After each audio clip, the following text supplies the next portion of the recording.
Eu sou a professora Amanda e eu, junto com a professora Grazi, que foi? Já começou?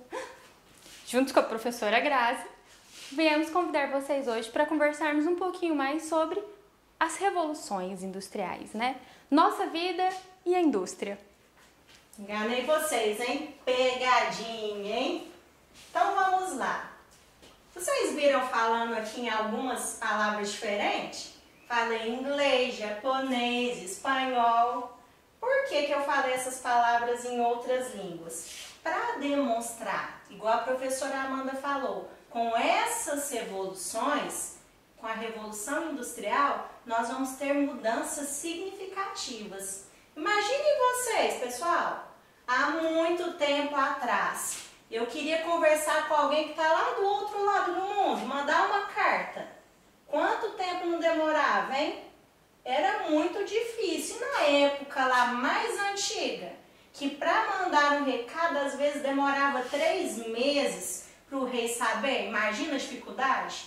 Com essas novas tecnologias, quando a gente pensa nos meios de comunicação, olha que beleza, como que vai facilitar? Eu posso estar aqui em Uberaba e conversar com outra pessoa em outro lado do mundo, sem sair do lugar.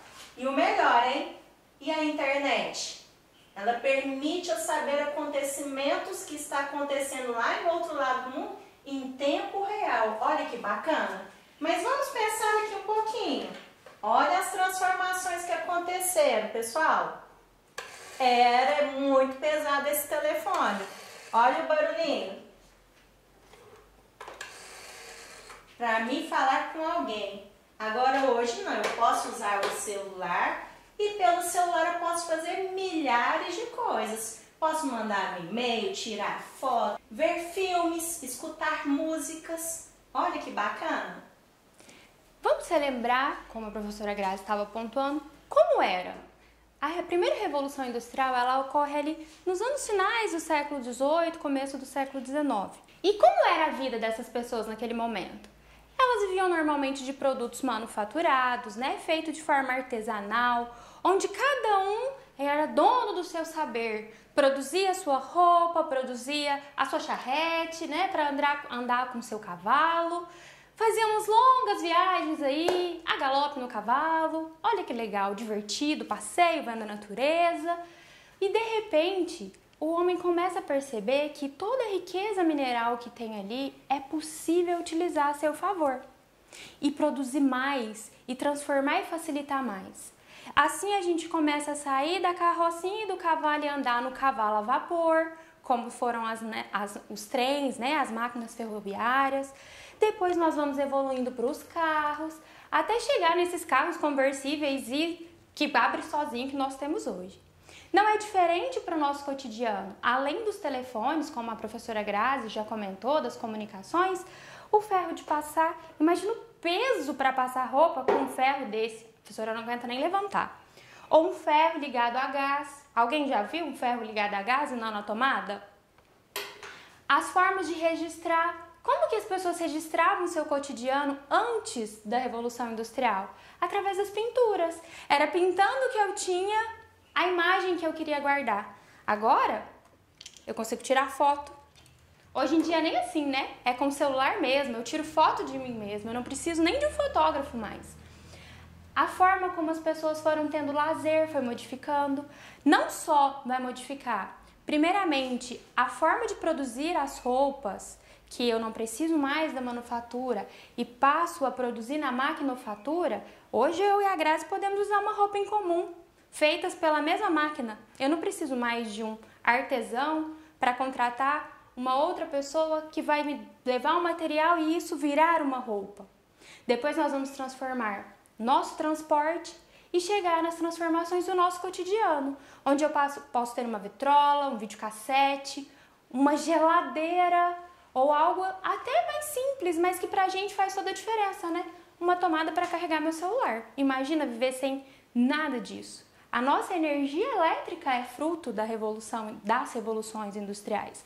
A nossa forma de se locomover é fruto dessas revoluções. A nossa forma de comunicar é fruto dessas revoluções. Mas nós veremos mais profundamente os detalhes de cada fase dessa revolução na próxima aula. Uma coisa fica aqui, na minha cabecinha, perguntando: o que muda? Temos várias coisas legais, a minha vida ficou mais dinâmica, mas e aquela pessoa que dominava aquele conhecimento que agora é uma máquina que faz? O que isso muda na nossa vida? Vocês perceberam na fala da professora Amanda algumas transformações que foram ocorrendo no modo de produção? Então você tinha lá o artesão que produzia sozinho, ele vendia, ele recebia por aquele produto. Depois ele vai criar uma oficina, contratar algumas pessoas para trabalhar para ele. Cada pessoa faz uma função ali dentro da manufatura.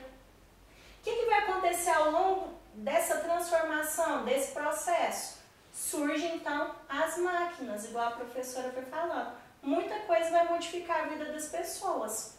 Mas o que nós precisamos de lembrar? Lembrar de dois personagens importantes, porque sem ele não tem como a gente falar da Revolução Industrial. Vem aqui comigo. Vocês lembram quando na aula anterior nós falamos que muitos camponeses, por conta lá dos cercamentos para criar ovelhas, das tecnologias no campo, eles vão sair do campo e vão para a cidade. Vai virar o quê? Um exército de mão de obra ali naquela cidade. Mão de obra barata. Muitos deles não tinham onde morar, não conseguia trabalho assim de primeira, era muito difícil. E aí nós temos outro personagem, que vai ser o burguês, ou que seria para a gente hoje, para ficar mais fácil, um empresário, né? Então o que vai acontecer? O burguês, o comerciante, o empresário, para ficar mais fácil de vocês entenderem, ele começa a pensar o seguinte: essa questão lá do artesão produzir, eu tô vendo lá, tô pegando produto, tô vendendo, ele começou a matutar.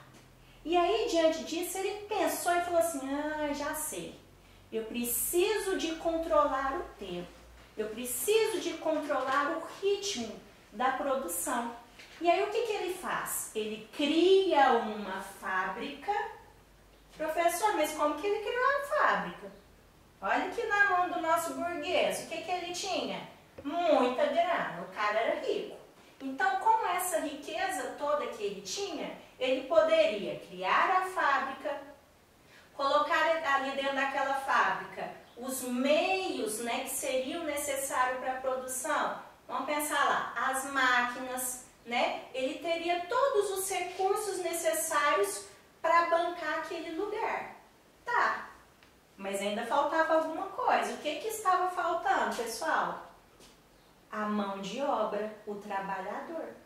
E aí, nesse processo, vai surgir esse personagem aqui, né, que vivia no campo, veio para a cidade, ele vai acabar tornando-se operário dessas fábricas. Ele vai trabalhar para esse burguês. Mas como que funcionou esse processo? Vamos imaginar aqui o burguês, olha a cara dele, gente. Tá uma cara bem assim, né? Eu tenho poder, eu vou tapear, olha lá, o que será que ele vai fazer? Ele começa a pensar o seguinte: já que eu tenho os recursos, e aquele meu companheiro ali, ele precisa de emprego, ou seja, ele tem a força de trabalho.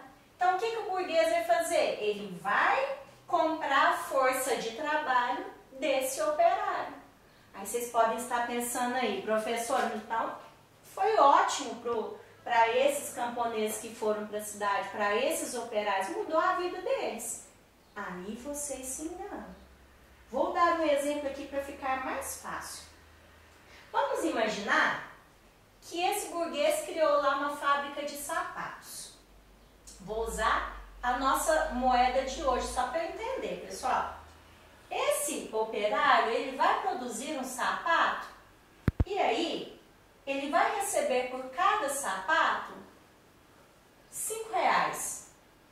O que o burguês faz depois? Ele pega esse mesmo sapato e vende, às vezes, a R$100, R$150.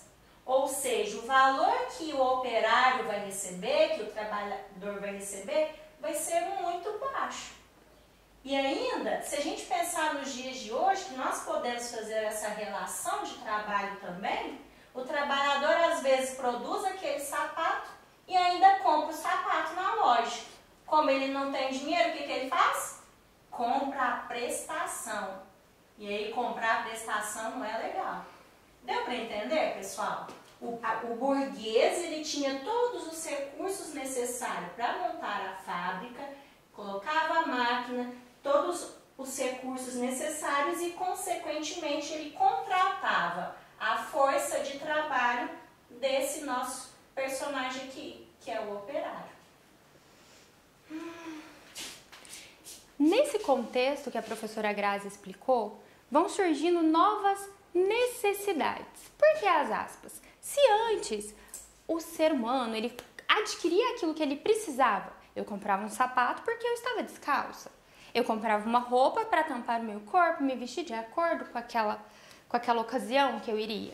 Eu começo a deixar de consumir de forma consciente e vir um consumista, onde a gente começa a comprar tudo aquilo que a gente acha mais legal, mais bonito, mais novo, e em busca do mais moderno, do mais tecnológico, ou simplesmente porque eu vi uma propaganda e achei aquilo interessante ou bonito. Estava triste, aquilo pode me deixar feliz. Então a gente se torna um consumista, uma pessoa que consome de forma inconsciente. Mano, isso que tá me incomodando aqui. Uai, Grazi, você veio gravar sem tirar a etiqueta da roupa? Tá aqui um exemplo, ó. Comprou a blusa pra vir gravar e nem lembrou de tirar a etiqueta. Temos aí a professora Grazi, garota propaganda. Olha só, a gente pode saber que marca ela adquiriu, é possível identificar onde ela comprou, se brincar até o motivo pelo qual ela comprou. Tudo a partir da propaganda, da ideia de consumo que a gente vai produzindo a partir dessa indústria que vai crescendo cada vez mais, se tornando cada vez menos autêntica e cada vez mais comércio. E isso leva a gente a fazer um pensamentozinho assim, uma reflexão importante. De onde sai toda essa matéria-prima? Qual é a fonte de energia que produz tudo isso? Quem nós estamos explorando além da mão de obra do trabalhador para que tudo isso exista? A natureza. Na próxima aula, nós vamos refletir um pouquinho sobre cada etapa da Revolução Industrial, desde seu surgimento até as suas últimas instâncias mais próximas de nós, e tentar refletir da onde se tira essa matéria-prima, qual a mudança desse motor que vai movimentar a indústria e as formas de produção que essa indústria utiliza. Fica com a gente na próxima aula e vem aprender um pouco mais sobre a Revolução Industrial. Até a próxima, pessoal!